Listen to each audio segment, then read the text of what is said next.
Salam luar biasa dahsyat. Dunia katanya sudah terpecah belah, perang di mana-mana, dan kerjasama global sudah mati. Tunggu dulu, faktanya ratusan miliar dolar justru mengalir deras ke sektor AI dan energi bersih lewat koalisi negara yang lebih gesit. Radar ekonomi memetakan fakta di balik angka.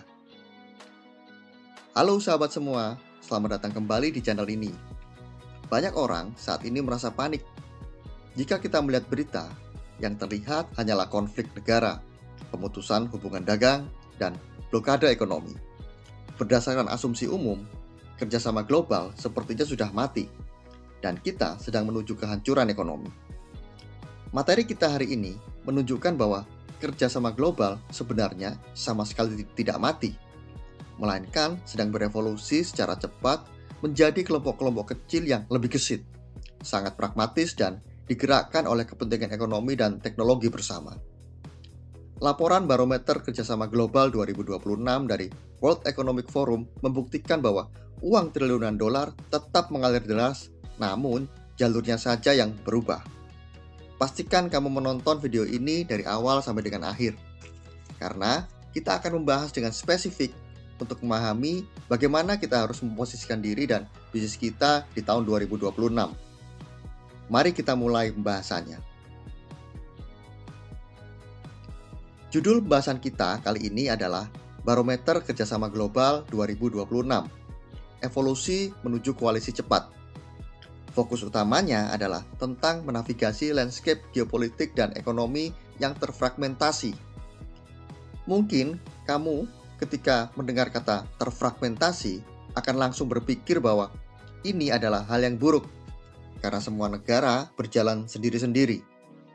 Fragmentasi sebenarnya memaksa negara-negara dan perusahaan untuk berhenti membuang waktu pada kesepakatan global yang terlalu luas dan tidak fokus.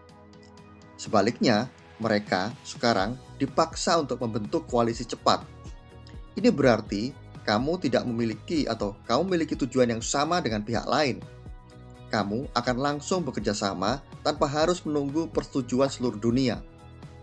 Ini bukan tanda kemunduran, melainkan tanda bahwa sistem ekonomi kita sedang mencari cara yang lebih efisien dan langsung tepat sasaran di tengah ketegangan.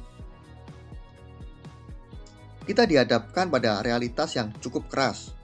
Data menunjukkan bahwa multilateralisme tradisional atau kerjasama skala besar antar banyak negara saat ini berada di bawah tekanan yang sangat berat.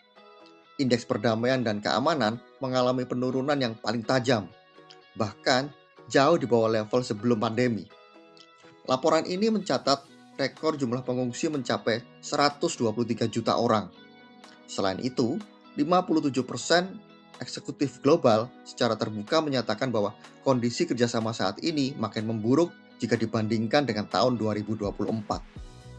Sekilas, angka 57% eksekutif yang pesimis ini terdengar menakutkan. Tetapi, apakah memburuknya kerjasama skala besar berarti tidak ada kerjasama sama sekali? Tentu tidak. Konsekuensi dari sistem tradisional yang gagal menjaga perdamaian ini justru membuat para pemimpin bisnis menyadari bahwa mereka tidak bisa lagi bergantung pada institusi global yang lambat. Fakta bahwa indeks perdamaian turun drastis adalah sinyal peringatan bahwa kita harus segera mengubah format kerjasama kita ke tingkat yang lebih bisa dikontrol. Sistem lama mungkin tertekan, namun ini memberikan ruang bagi sistem baru yang lebih fungsional untuk lahir. Mari kita bahas lebih spesifik bagaimana masalah fragmentasi itu bisa mengganggu arus perdagangan dan operasi bisnis. Sekitar 50% eksekutif menyatakan bahwa masalah perdamaian dan keamanan secara langsung mempengaruhi kemampuan operasi bisnis mereka. Akibatnya, ada penurunan yang sangat tajam dalam investasi lintas batas. Penanaman modal asing baru atau yang sering disebut dengan Greenfield FDI di negara-negara maju anjlok secara drastis dari angka rata-rata 9% pada rentang tahun 2015 sampai dengan 2019 menjadi hanya 3% pada periode 2022 sampai dengan 2025. Banyak analis itu menyimpulkan bahwa Turunnya angka investasi dari 9 ke 3% ini adalah kegagalan total dari sistem perdagangan. Namun, mari kita definisikan ulang situasi ini. Penurunan investasi lintas batas ke negara maju ini bukan berarti uangnya menghilang dari peredaran. Ini adalah bukti bahwa modal menjadi lebih pintar dan lebih protektif. Investor tidak lagi menyebar uang mereka secara acak ke seluruh dunia. Mereka menahan diri dari risiko yang tidak perlu karena terganggu oleh masalah keamanan. Ini menuntut para pelaku bisnis untuk membuktikan bahwa operasi mereka aman secara geopolitik, agar bisa kembali menarik dana yang saat ini sedang ditahan tersebut. Di sini kita melihat sebuah pemetaan yang sangat jelas tentang landscape kerjasama antara tahun 2025 dan 2026. Laporan ini membaginya menjadi 5 pilar utama dengan hasil yang beragam. Pertama, inovasi dan teknologi. Statusnya meningkat tajam, didorong oleh rekor investasi pusat data AI senilai 370 miliar dolar dan aliran data lintas negara. Kedua, iklim dan modal alam yang juga meningkat didorong oleh perdagangan teknologi rendah karbon dan investasi energi bersih sebesar 386 miliar dolar pada paruh waktu pertama 2025. Ketiga, perdagangan dan modal posisinya datar. Perdagangan barang secara fisik memang melambat, tetapi perdagangan jasa dan modal terus naik. Keempat, kesehatan dan kesejahteraan juga datar. Hasil kesehatan stabil ini, tapi bantuan pendanaan turun tajam ke angka 50 miliar dolar. Dan kelima, seperti yang sudah kita bahas sebelumnya, perdamaian dan keamanan menurun tajam akibat konflik pengungsi dan serangan cyber. Jika orang awam hanya melihat pilar kelima yang menurun, mereka akan panik. Tetapi jika kita melihat keseluruhan pilar ini, kita akan melihat sebuah realitas yang berbeda. Uang dan kerjasama tidak hilang. Mereka hanya berpindah fokus. Ratusan miliar dolar mengalir deras kepada teknologi AI dan energi bersih karena disitulah negara-negara menemukan kesamaan kepentingan yang mendesak. Jadi, daripada mengeluhkan perdagangan barang yang melambat, kita harus menyadari bahwa peluang terbesar saat ini sudah bergeser ke arah inovasi teknologi dan transisi iklim.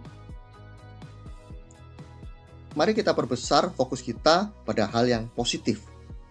Teknologi dan iklim telah menjadi katalis pertumbuhan yang menggerakkan triliunan dolar. Pada sektor inovasi dan teknologi, terdapat rekor pengumuman penanaman modal asing global untuk pusat data AI baru sebesar 370 miliar dolar. Angka ini mencapai level tertingginya pada tahun 2025, yang membuktikan bahwa arus modal untuk infrastruktur kritis tetap lancar. Di sisi iklim dan modal alam, investasi bersih global juga tumbuh sangat pesat pada paruh pertama 2025 dengan angka mencapai 386 miliar dolar. Ini dipacu oleh penyelarasan target dekarbonasi antar negara. Orang mungkin mengkritik bahwa investasi besar ini hanya dilakukan karena negara-negara saling bersaing dan takut tertinggal, bukan karena mereka ingin bersahabat. Mari kita ubah fokus pada hasil akhirnya. Tidak masalah apakah motivasi awalnya adalah persaingan geopolitik atau ketakutan akan krisis iklim. Hasil nyatanya adalah ada aliran dana real senilai ratusan miliar dolar yang menciptakan teknologi kecerdasan buatan dan sumber energi yang lebih bersih untuk masa depan kita. Selama modal mengalir untuk infrastruktur kritis dan target dekarbonasi antar negara itu akan selaras, maka kerjasama sebenarnya sedang berjalan pada performa yang tertinggi. Mari kita membahas tekanan struktural pada sektor perdagangan fisik dan bantuan kesehatan. Pertumbuhan volume barang fisik saat ini tertahan oleh gelombang tarif baru, sanksi ekonomi, dan kebangkitan proteksionisme, termasuk adanya penurunan sebesar 20% pada impor Amerika Serikat dari Tiongkok. Di sektor kesehatan, bantuan pendanaan pengembangan untuk kesehatan atau DAH turun sangat drastis, anjlok 6% menjadi hanya 50 miliar dolar. Laporan ini menunjukkan atau menyebutkan bahwa beban pengeluaran kesehatan kini secara paksa digeser ke anggaran domestik negara-negara rentan. Orang awam yang pesimis mungkin akan menyimpulkan bahwa penurunan 20% dan anjloknya bantuan 6% ini adalah kebangkrutan sistem empati global. Namun, jika kita terapkan strategi untuk melihat tujuan yang lebih besar, penurunan ini memaksa kemandirian ketika negara rentan tidak bisa lagi mengandalkan bantuan internasional sebesar 50 miliar dolar yang menghilang itu. Mereka dipaksa secara sistem untuk memperkuat anggaran domestik mereka sendiri. Demikian pula dengan perdagangan fisik. Ketika impor barang terhalang tarif, bisnis itu dipaksa untuk beralih ke perdagangan jasa berbasis digital yang faktanya terus mengalami kenaikan. Ini adalah proses seleksi alam di tingkat ekonomi global. Di sini kita bisa melihat bahwa kerjasama tidak mati, melainkan berevolusi menjadi bentuk minilateralisme. Perbedaan utamanya sangat jelas.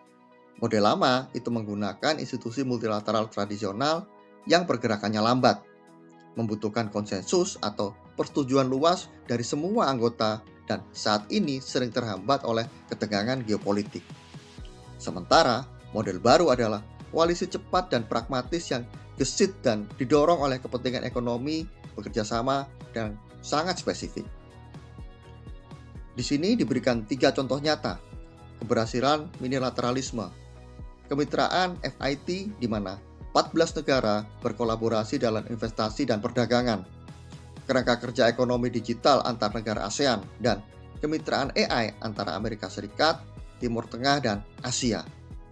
Banyak pihak mengkritik bahwa kelompok kecil atau minilateral ini membuat dunia menjadi eksklusif dan memihak. Mari kita gunakan logika kriteria kepentingan. Apa yang lebih penting saat ini? Menunggu bertahun-tahun dalam rapat global tanpa hasil karena ketegangan geopolitik? Atau segera membentuk kelompok berisi 14 negara yang sepakat untuk langsung berinvestasi dan menyelamatkan ekonomi regional? Model minilateralisme menjawab kebutuhan dunia akan kecepatan dan pragmatisme operasional terlepas dari kritik yang ada.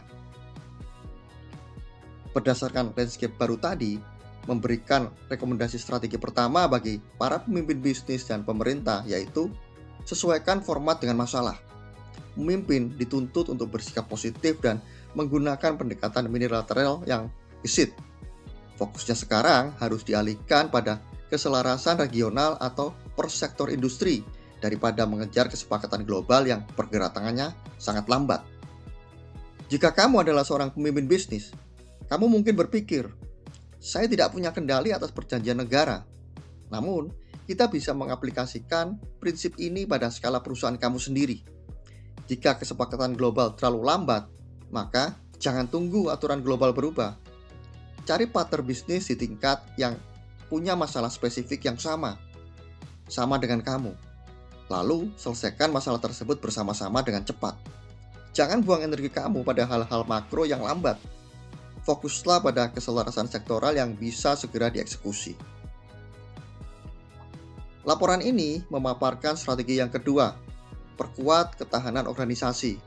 Caranya adalah dengan meningkatkan kapabilitas urusan korporasi di dalam perusahaan.